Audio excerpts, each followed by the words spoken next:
After finishing the campaign, I can't help but feel like I was misled about the experience I would have with Battlefield 6. After watching these awesome trailers, hearing discussions about the campaign from the developers, I would have never been more excited to play a Battlefield campaign, especially since the last campaign for a Battlefield game was back in 2018 with Battlefield 5, and returning with that gritty, grounded military feel that I loved from the Battlefield 3 and 4 days. A stark contrast to whatever Black Ops 7 is doing right now. But from the trailers of Battlefield 6, it was looking to give me exactly what I wanted, but that's not really what we got. For a lot of these really cinematic shots that we saw with the main characters within the world of Battlefield 6's campaign actually never made it to the game, and seeing some of these scores of the campaign online not being that favorable, mainly bringing up the short runtime and the storytelling as its biggest flaws. So I had to see for myself why people aren't just really vibing with the Battlefield campaign. I mean, I also bought the game, so I wanted to get my money's worth and play what was offered. After playing through this campaign, I can say that it definitely feels like a callback to those classic military FPS of old, creating these massive over-the-top cinematic set pieces that only a big budget game like Battlefield can really provide. But the gameplay also kind of felt like it was straight out of a classic military FPS game from like the early to mid 2000s, where you're really just kind of going from shooting gallery to shooting gallery against an insane amount of AI enemies that don't really seem to have much sense of self-preservation, and kind of just more serve their purpose of being cannon fodder to the player. I am Battlefield's AI, what is my purpose? Provide never-ending ways of enemies to shoot, and the story of this campaign matches this experience. It feels like Battlefield Studios created these gameplay situations first, then wrote a story trying to connect them all together. Feeling more like you're playing through a series of events rather than a cohesive narrative where the stakes escalate throughout the experience. I will say though, some of those events are pretty wild, like a Black Hawk Down last stand moment, skydiving into Gibraltar, a Normandy-like beach assault, helping push a tank through these narrow streetways where the destruction is on full display, rolling through a massive open play space, fighting for your life on the streets of New York City, and running through an airfield with so many explosions that it would make Michael Bay shed a tear. But something about this campaign just kind of felt like it was really missing something of true substance. But ultimately, is this campaign actually fun? Is it good? Is it worth the $70 if you're mainly a campaign player?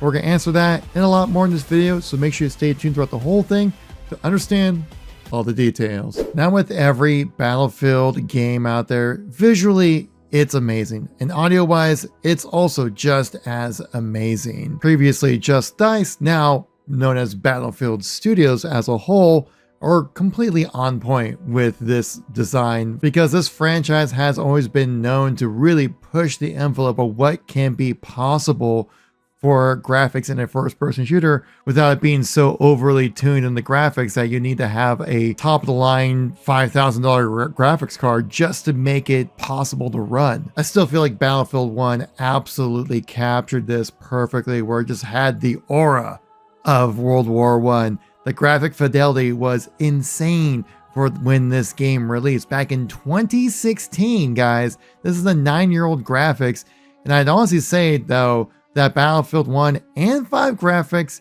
are better than Battlefield 6. So dare I say, even with some of the situations in Battlefield 6, with the way the lighting and the character models looked, it didn't really look that much better than say like Battlefield 4. It wasn't anything like massively like, oh my god, these visuals are so much more worse than anything we've had previously. They're pretty much on par with standard games nowadays, but there are a lot of moments where the visuals just didn't really click as well as previous games. Like you see here, for example, with Lopez in the middle starts talking, his teeth are glowing. Or I paused it right here on Kincaid's face. You can see how like there's lack of shadows within his eyes. His beard looks kind of flat.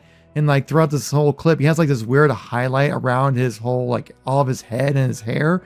It just really kind of stands out and makes it look I guess not really that realistic. Or the same thing with volumetric lighting as well, where in this clip in particular, keep an eye on like how clear the environment is within this world. Like there is no environmental fog or anything. And you can see when this barrel lights up and it explodes, you get that big flash, but then it just kind of like is just the fire. It doesn't really like overly bright or anything that really kind of overwhelms the player's visuals. Compared to this moment in Modern Warfare 2019's campaign, where you can see like how the fire is really so bright that you can't really pick out the details, right? It's going to those extremes of like those brights and those dark darts, and it has like this volumetric lighting to it that kind of helps fill in the space a little bit and give you that atmosphere. There really isn't much of that in Battlefield 6. And maybe it's just me from playing previous Battlefield campaigns, but I feel like there was like a lack of a visual style with this game, where Battlefield 1, even Battlefield 5 a little bit, even though they reduced it a bit in that game, especially in Battlefield 4 and definitely in Battlefield 3 with the blue tint. But I feel like this game was like so clear and standard that I didn't really feel like it stood out visually as like having a signature to it. I will say though, how come we don't have these visuals for Iberian Offensive? This is exactly ripped from that multiplayer map, or the multiplayer map was ripped straight from the campaign, whichever one came first. But this is the exact same. I think this is like the B flag location. Again, you can't have all this visual clutter because it wouldn't work well in multiplayer, but look at the color contrasts and like the greens and the blues and the yellows and the oranges really stand out and pop so much more compared to the multiplayer. I wish we had this visual style for the multiplayer experience. Like, this is literally the same map. Why can't we have this, man? They would look amazing. I also felt like there was a bit of a missing layer of polish. You can see right here, for example, a lot of the like third player animations you see are like very stuttery, almost like they're kind of like recalling the data points slower, like at half the frame rate that you would recall them at. So, I mean, that's one of the small moments I captured in one of my play sessions, but that's kind of like throughout the entirety of the game when you see like these third person animations, they're really kind of jittery and not really like, it just takes you out of the moment. I will say though, the audio is, fine touch, amazing. You can hear things clearly as well, so it's actually advantageous. But also that crack of that sniper rifle, I'll never get tired of it. Now, one of the most consistent complaints I've been seeing about this campaign, and I would have to agree with it, is the AI. Now, I'm not expecting some high-tier Halo level AI to fight against, but I'm expecting something that puts up a bit of a fight. But like I said earlier, that this AI really does call back to like those early 2000s Xbox 360, PS3 era AI, where they're kind of just meant to be cannon fodder and something for you just to shoot at rather than something you really feel like you're fighting against. Throughout this game, there were so many times while I was playing like, man, these guys really just have no sense of self-preservation at all. And oftentimes they just kind of run out into the open because I really just almost feel like they're just kind of there just to be something to shoot at, rather than like actual humans acting in a strategic way. I mean, like, this is one of the most well-trained paramilitary groups ever to fight against NATO, and these guys just like just run out into the open and you just slay them like they're like robots basically. They do have these higher tier enemies that often will have like machine guns or shotguns with armor plating that take a little bit of extra damage just to kind of just walk slowly in a straight line, and occasionally will peek into cover, but certainly not an opponent where I'm stressed about in an encounter. Now, there were two major tropes that I found within this campaign that a lot of these more big budget military shooter campaigns really fall into. The trope being destroy this objective so we can do our thing. Now, I thought like this was a very common thing with the campaign, but when I actually tried counting it, you actually only do it 6 times, but when you do it in the campaign, it's so repetitive that it really stands out. I mean, not as bad as like the missiles from Modern Warfare 2. In a missile container. The cargo could be containers housing missiles. What was your target when you sent missiles to my land? Where'd you get American missiles from? Including missiles. We need to get on the ground and see if the missiles are there. Let's find these missiles before Hassan puts them in our backyard. Anything that can hold a missile? Find a way inside. We need to know if missiles are hidden in those structures. 3 missiles were stolen. But you were a day late, the missile short was 3 of them. You knew that was a third missile. Where's the other missile? Yeah, it was like literally every line of dialogue in Modern Warfare 2, and even in Modern Warfare 3's campaign involved the missiles. Now, Battlefield 6 has a similar situation with the AAAs, but it wasn't as nearly as bad as that. Of course, then at the end of the game, you did have to take out missiles, so tropes. Another thing that was super common within this campaign was the fact that it seemed like every time you were trying to exfil, the original exfil just was not going to work at all and would explode pretty much every single time. It happens in Always Faithful, where you try to run to an objective to hide out from all the missile explosions, and then guess what happens? It blows up, and yeah, you can't use it. And also at the end of the mission, about halfway through the mission of Night Raid, you have your exfil where the guy's truck comes by to come by and pick you up and take you back into safety. But then of course, as expected, it blows up and you can't use that exfil. Or in the mission No Sleep, where a helicopter comes to take you off the Brooklyn Bridge, and guess what happens? Yes, the helicopter gets hit with a missile and blows up and crashes. Or not once, but twice in the mission Moving Mountains, where you try to get a helicopter to exfil the president, helicopter gets hit by drones, or when you try to get the president onto the rib to get out of New York City, and guess what? That also blows up as well. Which obviously that stuff happens within war, right? But like when it happens so many times within a short 5-hour campaign, it really stands out as like a repeated trope. Now throughout the game, you do these breach animations as well, and they felt really weird. And I can only imagine at higher difficulties how frustrating these animations would be, because what happens when you place a charge, you go through this animation of being placed right into the middle of a gunfight with your gun down, and the enemy already starting to shoot at you, and you're just kind of walking out into the open. Not exactly the most like strategic way to breach a wall or go through a doorway. It just doesn't really make a whole lot of sense. But my biggest issue with this campaign is really more about the story and the world building and the structure of the storytelling itself.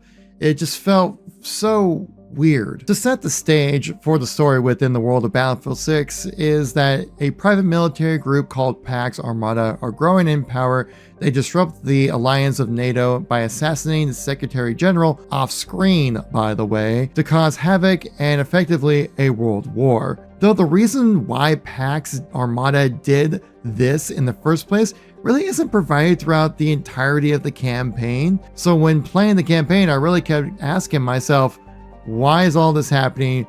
Who is Pax Armada?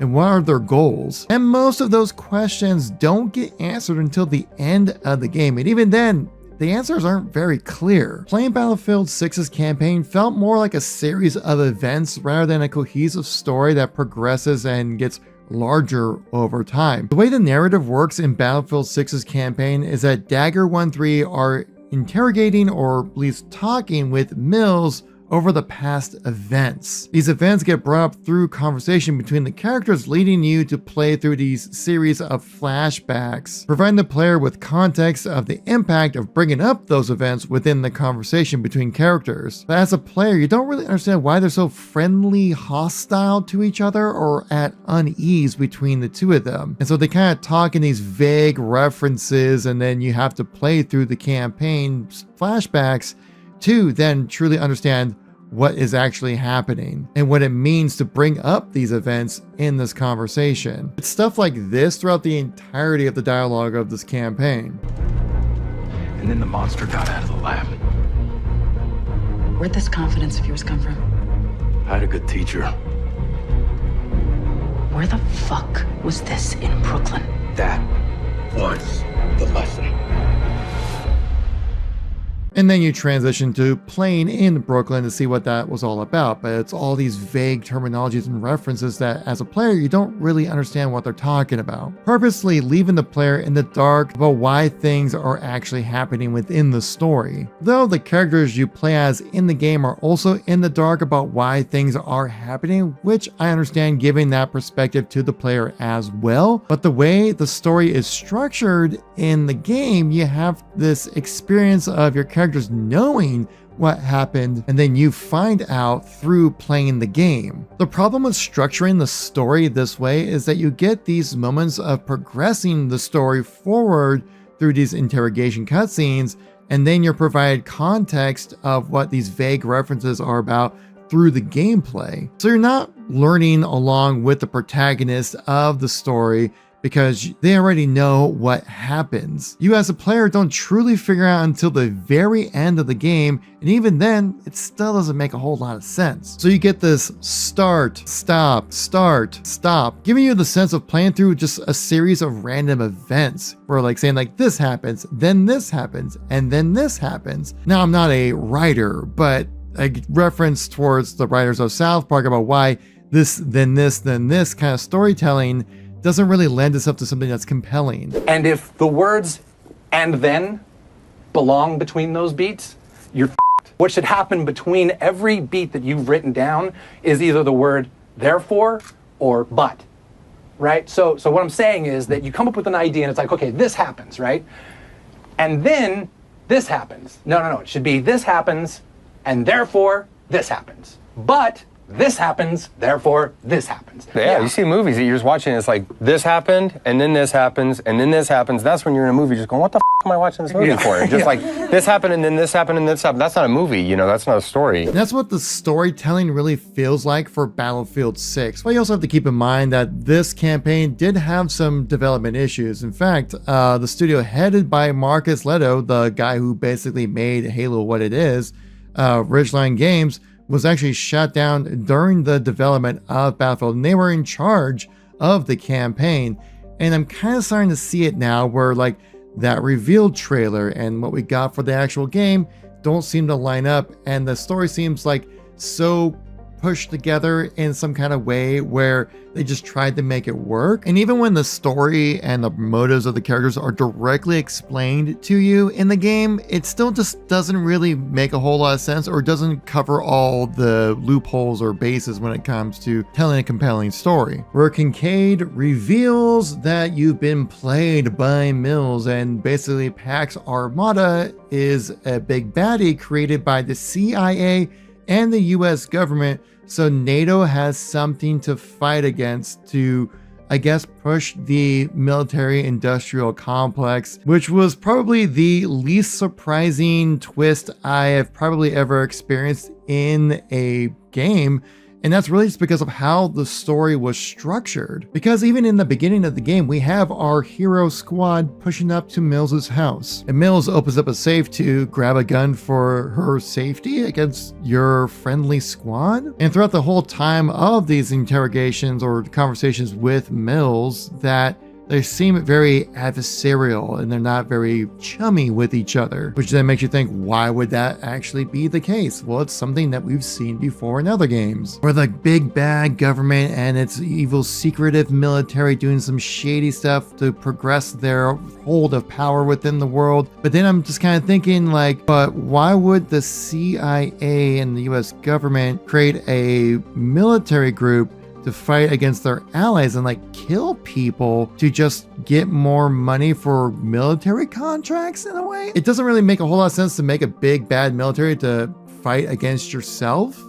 I don't know, maybe I'm missing something here, but that's just kind of like where I'm not really lining up the dots as they showed it here within the campaign. Another element of this campaign where I felt like I was misled was the character of Kincaid. I felt like he was gonna be just like an 80s supervillain in a way, where he's always 2 steps ahead and knows exactly all the angles kind of thing. I mean, just look at this guy. He screams like 80s action villain. I mean, just look at this guy with the scar on the side of his face, holding a knife, just mean mugging. I feel like this guy would just be like a mastermind villain you gotta keep your smarts up with. A super passionate villain just yelling at his troops to get going, right? Which, by the way, this moment right here, yeah, was actually never in the campaign. But he ended up just being a puppet of Mills, right? Set in place to be the contact for the US government and to be like the Pax Armada leader. And I guess he just kind of went a little too overboard with power. But then you have him that